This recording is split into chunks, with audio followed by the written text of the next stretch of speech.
Welcome to my YouTube channel.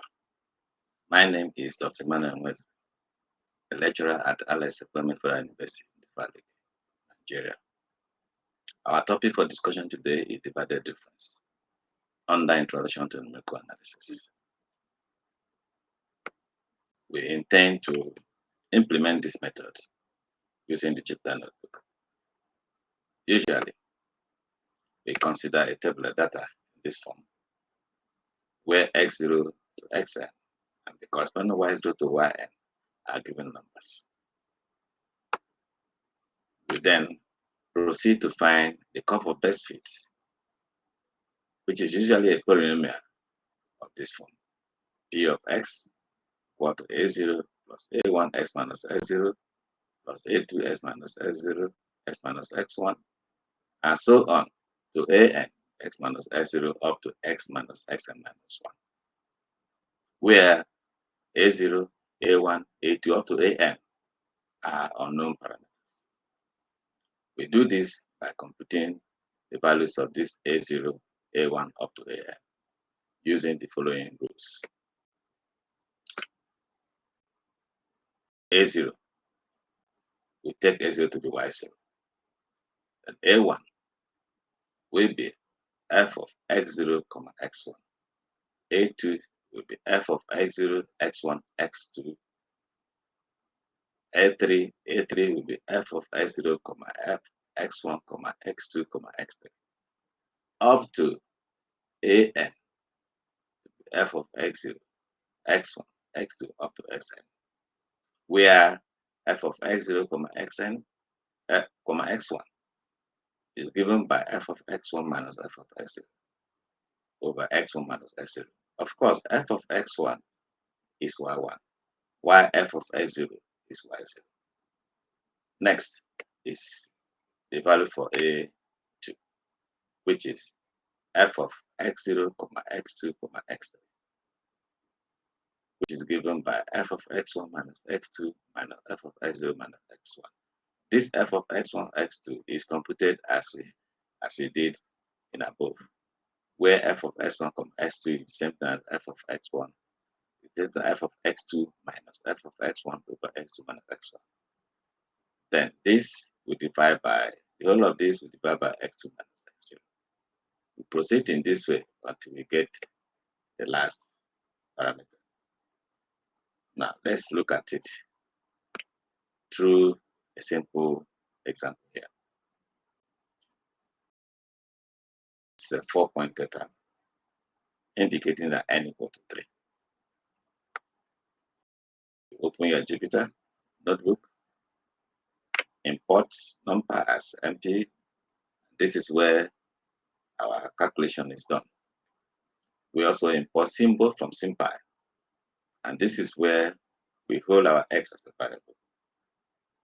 Next, after that, we store the values in that table. The x values is stored in xt, while the y values are stored in yd, as numpy rs, as shown here.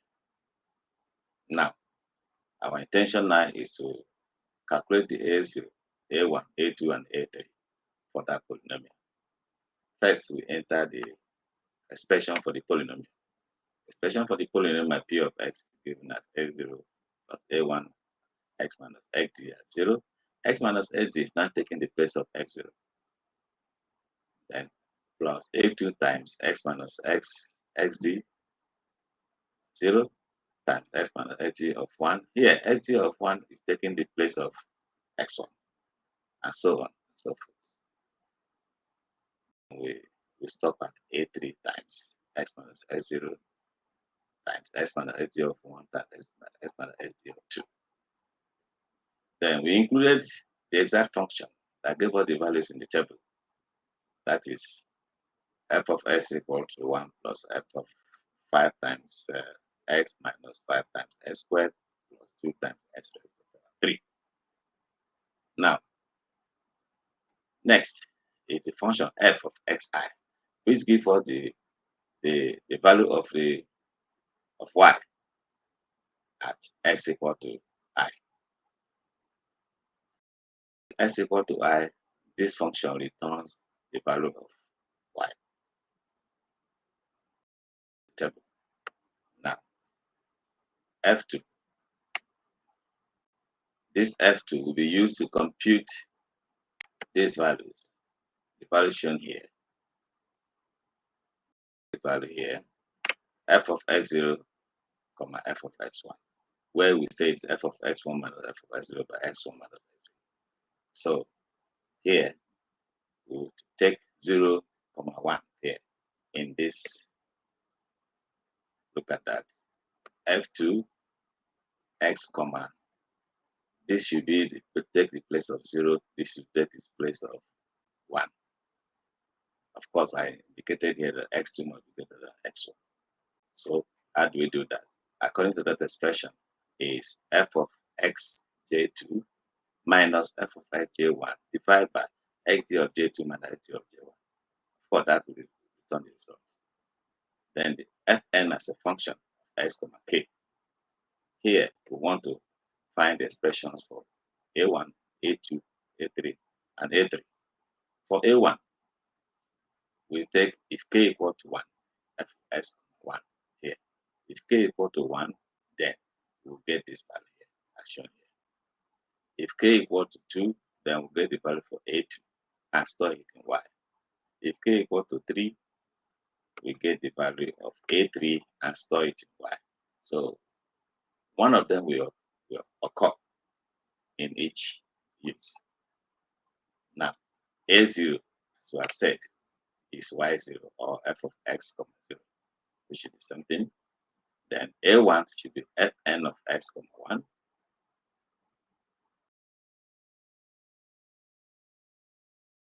Yes, fn of x, 1.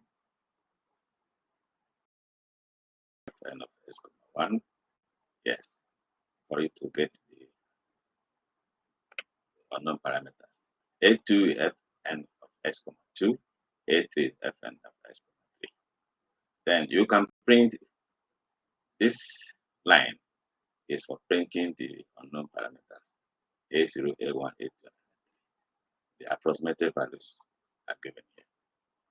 Then we call these values the y cap. Y cap, that is the estimated values of the polynomial at the points 0, 1, 2, and 3. Let's see what we have. After when we run the program, from here, from cell, you click run all. If you click run all here, you'll be able to see the solution here. A0, A1, A2, A3 is given as 1, 4, 3, 2. In this case, A0 is 1 and A3 is 2. And that polynomial P of x is given by this function here. So my y cap is 1, 5, 15, and 43. It's exactly what we have at y0, y1, y2, and y3. In that case, our solution coincides with the given values. Well, let's see what we have in the plot. Of course, when we plot these values from 0 to 3, 64 points, the f exact is stored in fex, and then the polynomial value is stored in pv. Then we now plot the data first, xt, yt, followed by the f exact, and then the approximation.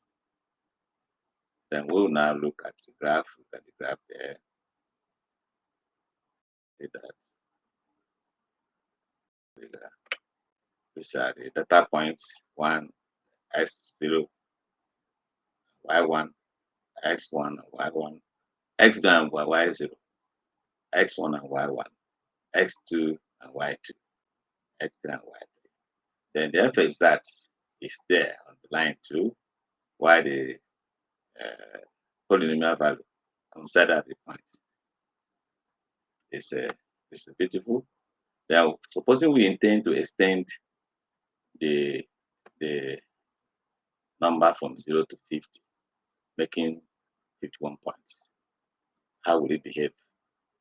Again, we find the values of f exact at those points, xv, store it in fex, and then the polynomial value at pv. And plot again as we did before. Then you will be able to get this. Look at that. Look at that. Data points are at the rear here, and the polynomial values with the fs that considered at each point, which shows that this divided difference is accurate. Look at this. Very well. I hope you enjoyed this. Thank you for watching.